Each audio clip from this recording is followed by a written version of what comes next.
Assalamualaikum warahmatullahi wabarakatuh.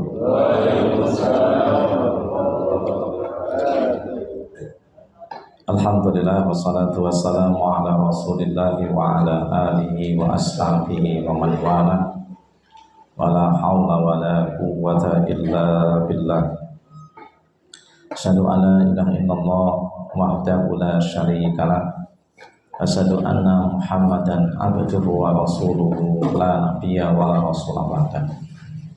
Allahumma salli ala Muhammad wa ala alihi wa ashabihi wa man tabi'ahu bil ihsan ila yaumil qiyamah. Amma ba'du, jamaah subuh yang berbahagia. Salah satu amalan yang sangat dianjurkan pada hari Jumat adalah banyak bertaubat kepada Allah Subhanahu wa taala, memohon ampun kepada Allah Subhanahu wa taala, karena kiamat itu terjadinya hari Jumat. Tidak terjadi hari kiamat kecuali hari Jumat. Maka semua makhluk itu sangat takut kepada kejadiannya. Kecuali dua makhluk, yaitu jin dan manusia. Dari jin dan manusia yang senantiasa ingat kepada Allah Subhanahu wa taala, maka mereka sangat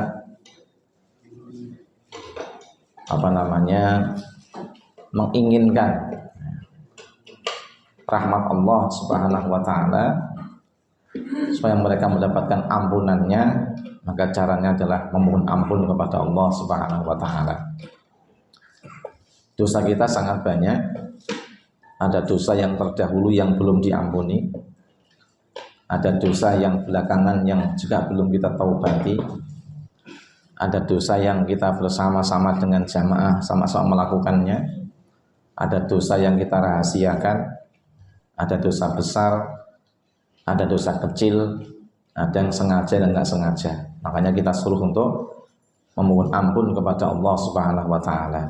Nabi juga selalu berdoa di dalam iftitah tahajudnya, faghfirli ma qaddamtu wa ma akhartu wa ma asrartu wa ma a'lantu wa ma anta a'lamu bihi minni antal muqaddim wa antal muakhir la ilaha illa anta. Ya Allah, ampunilah dosa-dosa yang telah berlalu daripada aku, wa ma akhartu, dan dosa-dosa yang belakangan yang aku lakukan, wa ma asrartu, dan apa-apa yang aku rahasiakan. Adine guna anak wong kadang-kadang kendel dosa, padahal Allah tidak pernah meninggalkan kita. Permasalahan dosa niku lek konangan tok, ora konangan ora dosa, padahal Allah melihat kita, mengawasi kita, dan mencatati semua perbuatan kita. Makanya ya Allah, ampunilah aku atas semua dosa-dosaku, karena rahmat-Mu meliputi segala sesuatu. Allah enggak peduli dosa lama baru, yang penting kita bertobat. Allah memberikan rahmah, kemurahannya kepada kita berupa ampunan, dan Allah sangat luas rahmatnya. Itulah kenapa orang tidak boleh putus asa, berapapun besar dosanya, kesalahannya, selagi orang mau bertobat kepada Allah, Allah akan ampuni. Tapi jangan begini, Allah mau pemurah wae, dosa-dosa sithik lah ora apa-apa. Kalau ya gede. Dosa yang sengaja berarti dia bukan berbuat dosa karena kesalahan, karena kesengajaan. Innamat taubatul lil ladzina ya'maluna bi jahalatin summa yatubuna min qarib. Dosa yang diampuni itu adalah dosa yang dikerjakan karena kebodohan atau karena ketidaktahuan atau karena teledor. Bukan dosa yang karena disengaja, karena yakin Allah mengampuni dosa. Jangan korupsi karena tahu caranya bertaubat kepada Allah.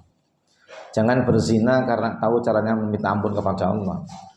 Jangan kita berjudi karena kita tahu caranya bertobat kepada Allah. Cara tobat bisa kita tahu, tapi diampuni tidak diampuni itu urusannya Allah yang tahu.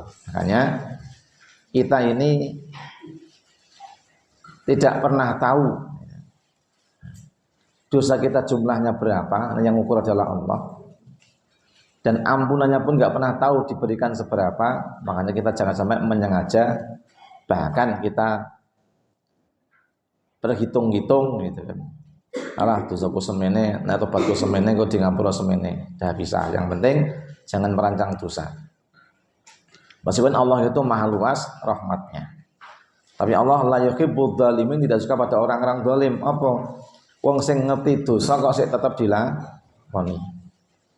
Sudah tahu haram tetap saja diamalkan. Nah, ini namanya kita adalah menentang daripada hukum-hukum Allah, namanya orang zalim.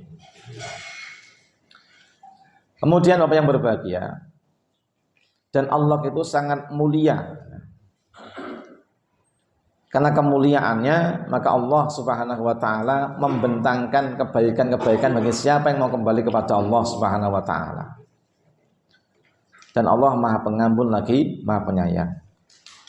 Dan kita harus tahu bahwa innahu la yaghfirudz dzunuba illa anta, tidak ada yang bisa menghapuskan dosa kecuali hanya Allah.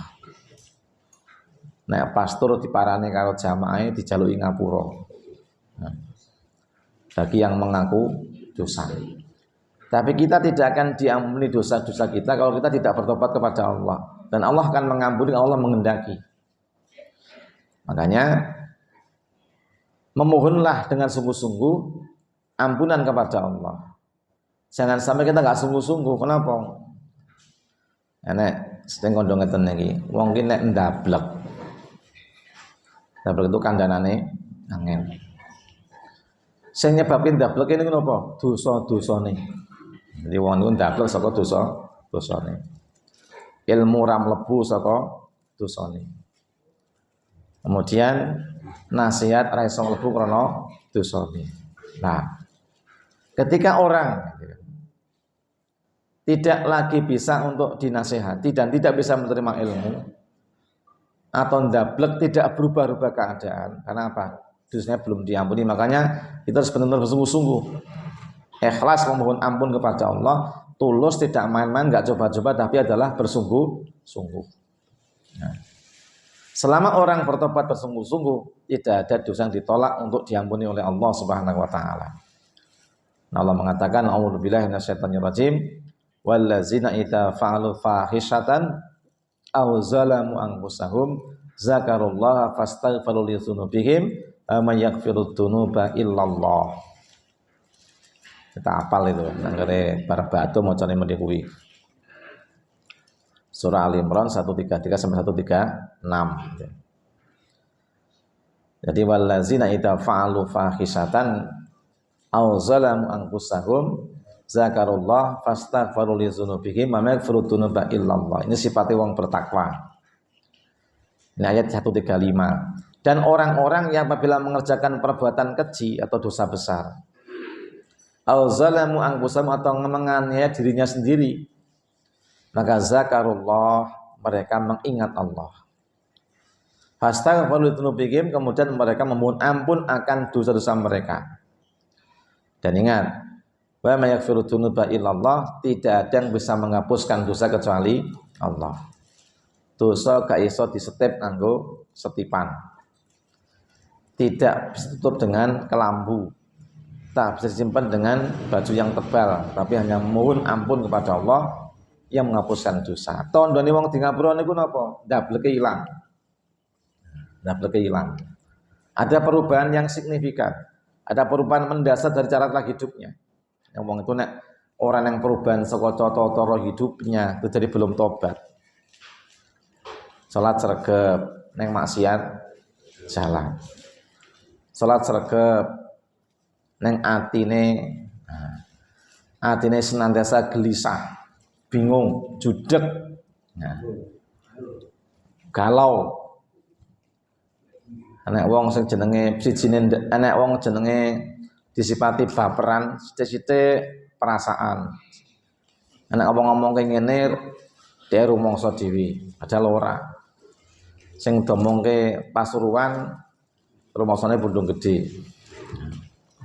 Nah, si domongke Bundung Gede malah perasaannya Tulungagung. Nah, ini jenis bapong baper.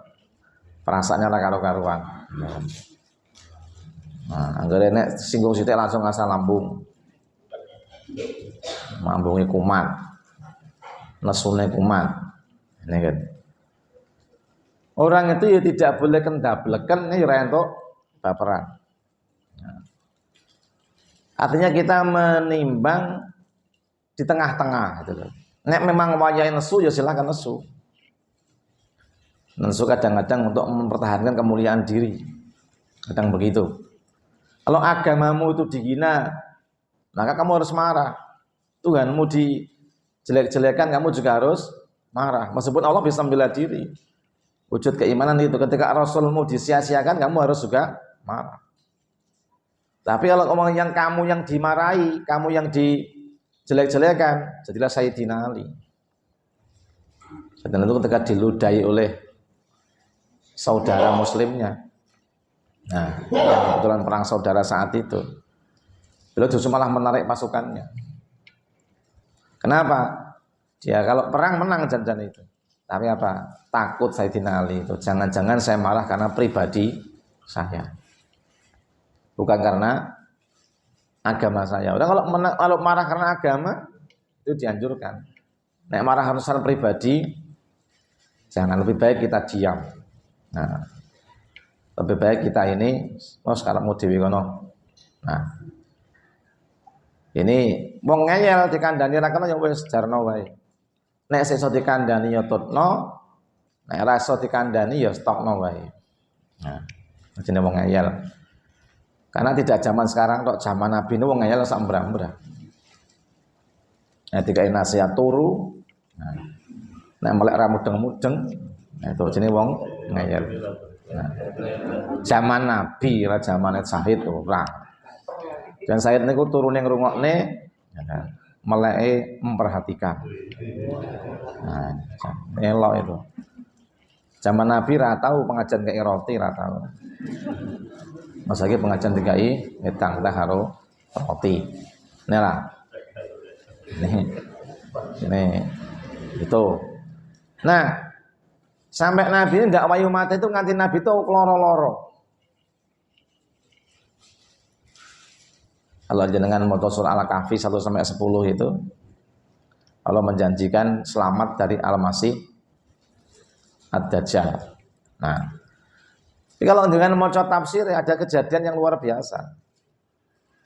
Yang ini menjadi nasihat buat kita.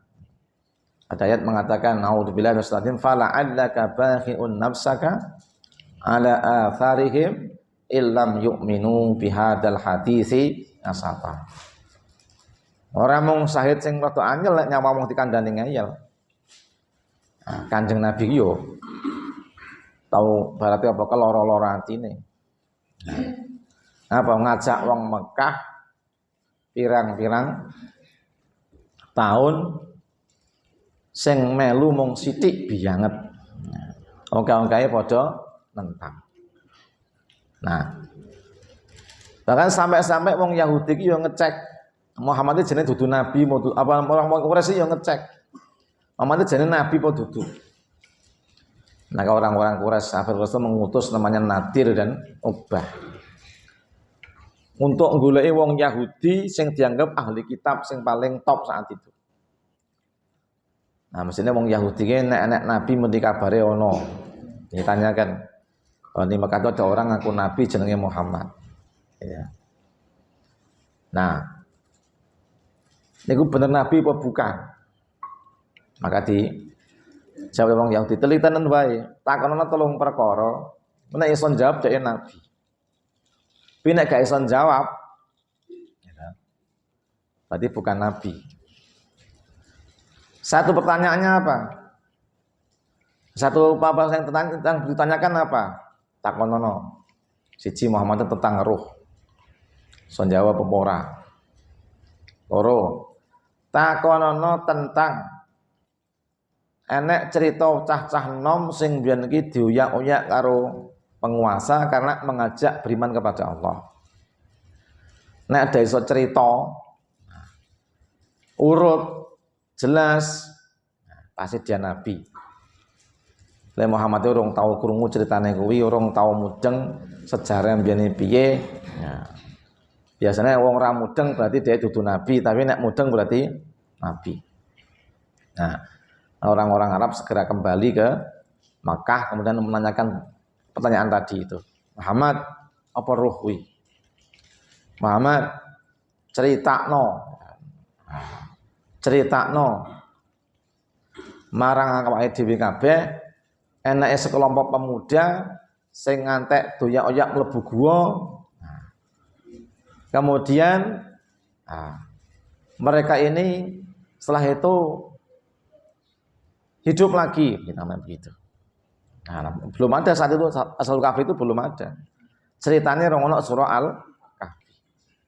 Nah, ternyata Rasulullah SAW itu tidak langsung menjawab. Nabi memang tidak tahu. Dan itu pun menunggu wahyu dari Allah. Nabi mengatakan, insya Allah akan aku jawab besok. Ternyata besok itu pun juga belum ada wahyu. Antek 13 dino. Rongono wahyu. Sing enek wahyu artinya karo wahyuni. Nah, yang terus itu. Nah, wong Arab muni-muni Muhammad ya nabi apa? Nabi jawab jare sesuk tekan sesuk rahmatullah. Nah, sesuk wae.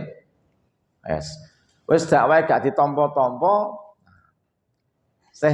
Wahyu ra medun. Inilah kita harus yakin kepada Allah. Artinya apa? Kita ini hidup harus ada keyakinan dan kebijakan Allah. Wahyu itu tidak turun tanpa Allah menghendaki. Meskipun kondisi ngeten niku. Muhammad pun sedih. Wis wae gak ditampa-tampa wahyu ra mudun. Lah turun ayat fala'allaka bakhi'un nafsaka. Bisa jadi kau ingin membunuh dirimu Muhammad, kenapa? Merasa sedih.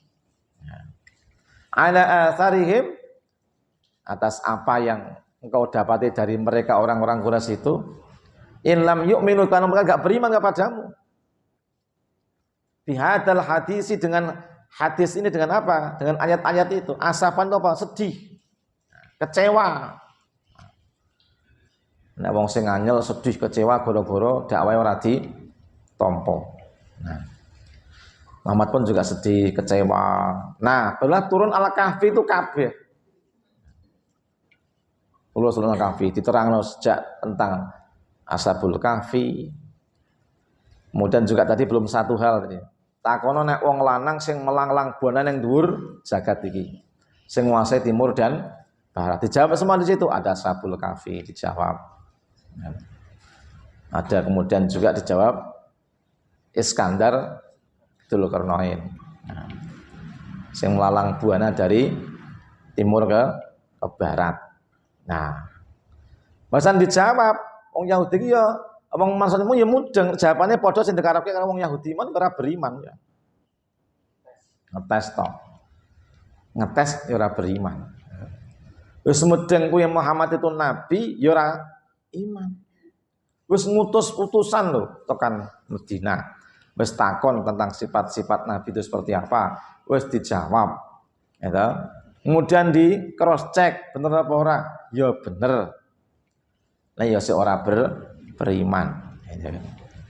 Ini manusia sing diarani manusia sing apa? Karena dosane ora dilangi. Wong itu nek dosane gak dilangi, gak tobat karo Gusti Allah, gak beriman ya wis.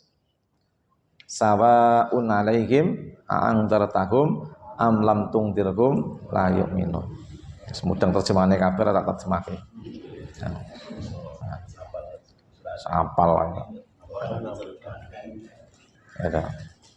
Ada itu kepintaran itu. Jadi di luar kepala. Nah, jadi akibat daripada seseorang tidak membersihkan dosa, jadi seperti itu. Makanya kita beriman itu termasuk cara bertobat. Cara bertobat itu beriman dari kekafiran. Yene kufur, orang percaya, tidak meyakini ada ancaman neraka, ada ancaman siksa. Nah, ada katakan Quran itu qayyiman liyungdira ba'san syadidan miladunhu wa yubasyiral mu'minin. Quran itu adalah gaib ke jalan yang lurus. Qayiman tuh ngajak jalan sing tegak, lurus. Ora nek satupun ayat di Quran itu dari yang pertama turun sampai itu sing bengkoke manungsa mboten enten. Manusia itu diatur oleh Allah supaya mereka mendapatkan kemaslahatan. Nang ora gelem diatur, akhirnya uripe sengsara. Nang Ponorogo ratusan orang mengajukan nikah dini karena wis padha meteng urung SMP urung tamat.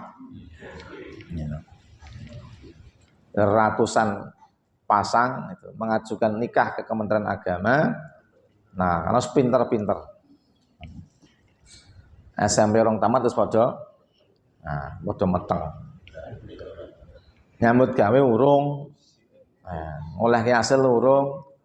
Nah, akhirnya mereka dipaksa menikah karena wis aneng anak. Lah. Nek orang di wong tua sing sugih sing iso ngopeni anak-anak ya uripe tetep terlantar. Ya kenapa terlantar? Ora gelem manut aturan. Sing ditutke mung karepe hawa nafsu. Nah. Ketemu babon langsung cengklak ngono wae. Padha repite. PT ora enek ijab kabul ning KUA ora ono. PT ketemu dalan langsung cengklak wis jeglek ngono wae. Lah uang padha karo pitik berarti luwih elek timbang pitik. Ulaika kal an'am bal hum adhal. Gitu. Mereka seperti binatang tapi mereka lebih jelek daripada binatang. Kenapa? Nek pitik kan dikandani ora iso. Tek serampang ora ndang ngalih. Ya meneng ae yang pitik. Mau nyedak itu. Ora keplak ndasmu lho. Pitik emang muni meneng wae. Pokoknya wedhus kuwi. Mbah. Wedhus iki wangel dikandani. Aja mangan pagere kuwi. Mbek ngono ya muni. Nah ya orang ngalih gitu. Makanya mereka itu al-an'am namanya binatang piaraan. Nah ratai pangan bengok-bengok wae. Tiga pangan sik bengok-bengok. Ini sifatnya hayawan, wedhus lah menungso. Rantai pangan bengok-bengok, tiga pangan ra enak ya sik bengok. Nggoleh terus. Ada yang njaluk panganan ora enak, bengok-bengok. Padahal ra gelem mikir sing ngrandi pangane wong pira. Ya ta. Biyen mak gelem kelingan itu. Adik gelem ngelingane wong sing rada mangane wong pira. Sing ngrasa menikmati makanan berapa. Nek wong dedet rasa mangan saleh untune entek. Nah, wong sing sadar kan setahun diuntung satu ngemut permen wae lah ngono wis. Ono sing sedih. Saya gitu. Nah, yang jelas itu apa? Ada orang itu tidak pernah mensyukuri, jangan pernah menjelek-jelekan makanan. Panganan opo? Iya. Nah, panganan niku nek mboten neco, wis mang tinggal mawon. Rasah muni. Tapi kalau kita mensyukuri nikmat, gitu. Bayangno wong kono kae panganan bosoke dipangan. Halo. Soale ora neng liyane. Awake kadang-kadang memporo rasa ora enak lho. Sik ora trimo. Jagung segone enak. Meneng ae. Mulai regane atos Gresula. 100 regane atos kaya watu. Lah nyane yo tedas lho. Entek.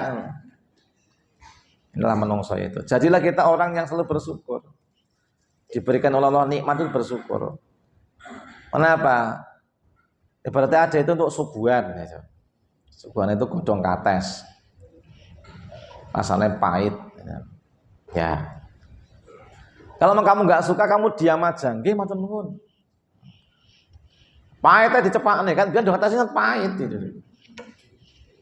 Nah, rek godhong kates legi ra campuri gula sekilo ra legi. Ada gulane akeh ra gelem nemplek. Itu. Coba godhong kates karo gula. Cek pahit apa legi? Pahit. Akhirnya sedih tok nemplek ning mundure kuwi tok. Nah, makanya apa?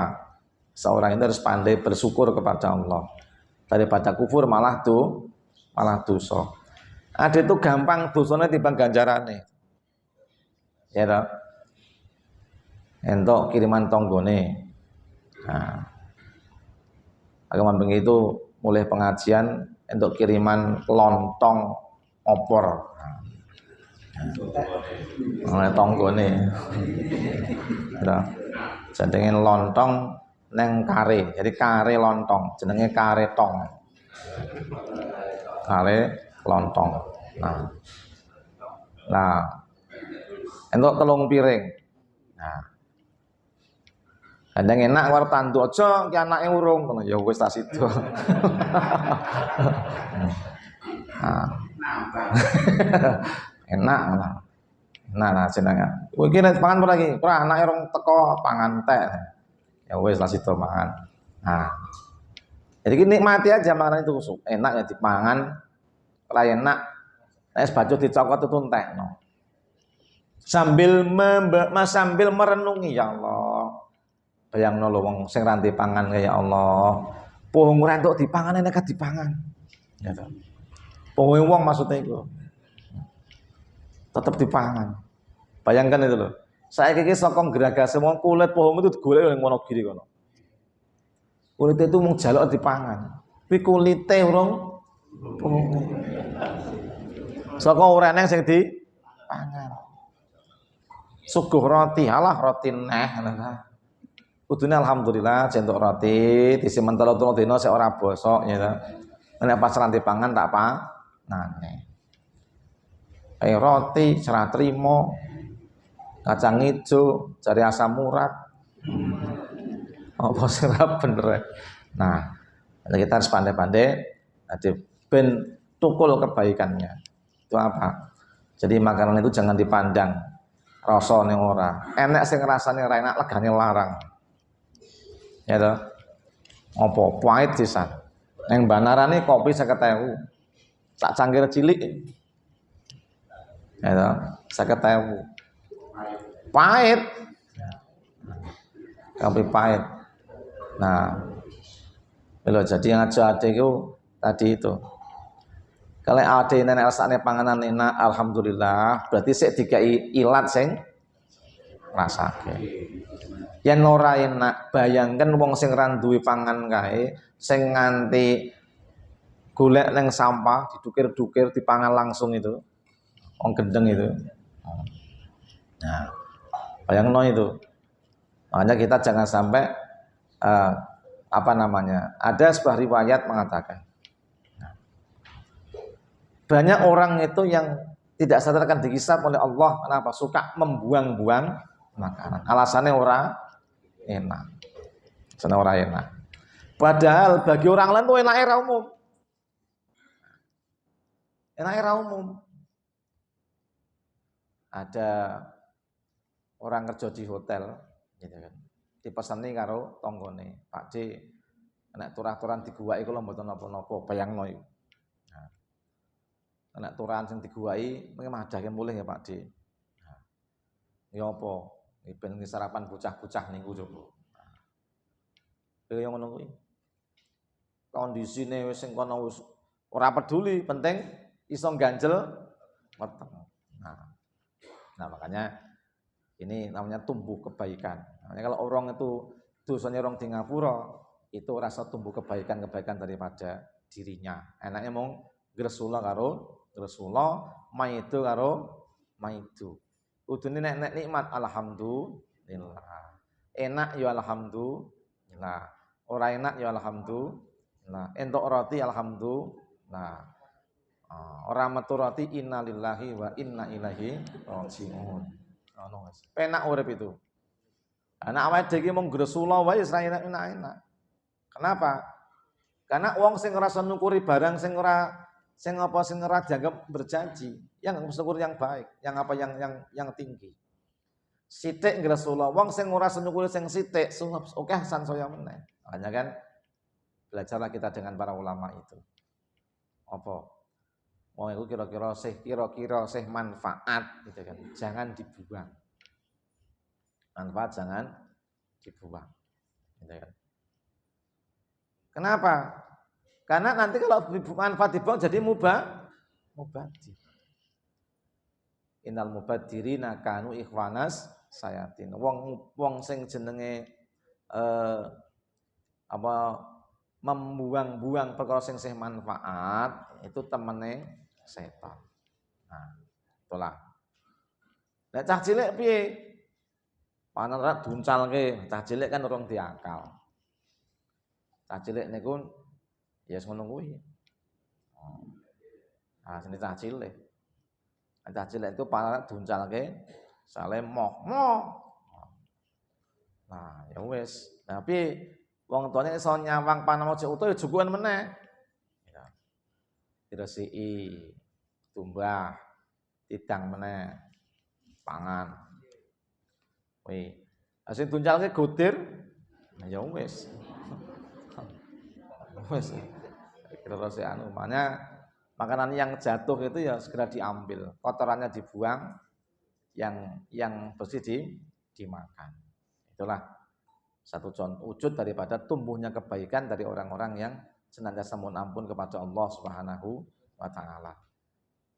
Tapi ketika orang belum dihapuskan dosanya, maka tidak tumbuh kebaikan-kebaikannya. Makanya dosanya mau dieling-eling akeh, dosa sing lawas, dosa sing anyar atau sing belakangan iki, dosa sing lali atau sing jekelingan, dosa gede, dosa cilik, dosa ora sengaja, dosa sing disengaja, macam-macam.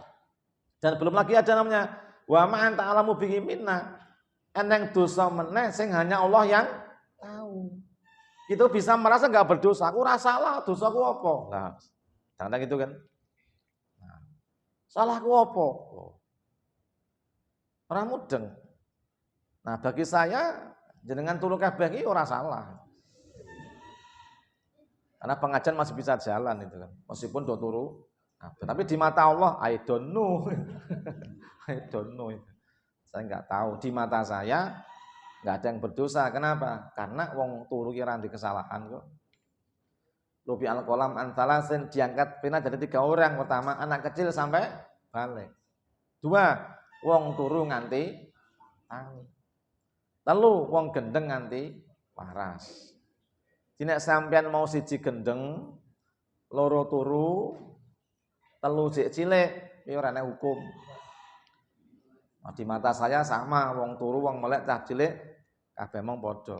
Nah, hukumnya begitu. Tapi di mata Allah kita ndak tahu, dalam artian sebabnya apa mengkok turu ora mudeng. Lah ngantuke sono apa ditakoni meneh. Ngantukmu krana apa? Warekan lontong kari. Coba takoni karo Gusti Allah. Nah, kita evaluasi, makanya monggo kita cari-cari. Nah, gandeng wis padang njaba. Jaluk ndang padang ngowo, kita sambung besok lagi di waktu yang selanjutnya. Demikian, subhanallah bihamdika asyhadu an la ilaha illa anta astaghfiruka wa atubu ilaik. Wassalamualaikum warahmatullahi wabarakatuh.